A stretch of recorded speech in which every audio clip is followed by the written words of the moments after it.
राधे राधे, प्रणाम। मैं हूँ सरिता, आप सभी का स्वागत करती हूँ अपने चैनल पे। कैसे हो आप सब लोग, कमेंट में ज़रूर बताइएगा। आप सबके बीच में मैं एक छोटा सा लाचारी गीत लेके आई हूँ।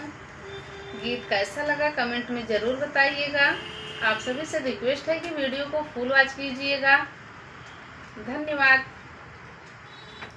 हमें गीता की पुस्तक मंगाई दा पिया, हमें गीता की पुस्तक मंगाई दा पिया, हमें गीता की पुस्तक मंगाई दा पिया, हमें गीता की पुस्तक मंगाई दा पिया। ना हमें चाही मथवा के विदिया, ना हमें चाही मथवा के विदिया, यही मथवा पे चंदन लगवाई दा पिया, यही मथवा पे टीका लगवाई दा पिया।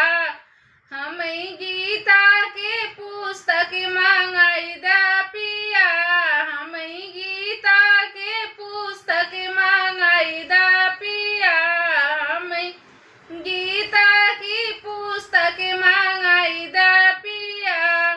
ना हमें चाही अखिया के कजरा, ना हमें चाही अखिया के कजरा, यही अखिया से दर्शन कराई दा पिया, यही अखिया से दर्शन कराई दा पिया। हमें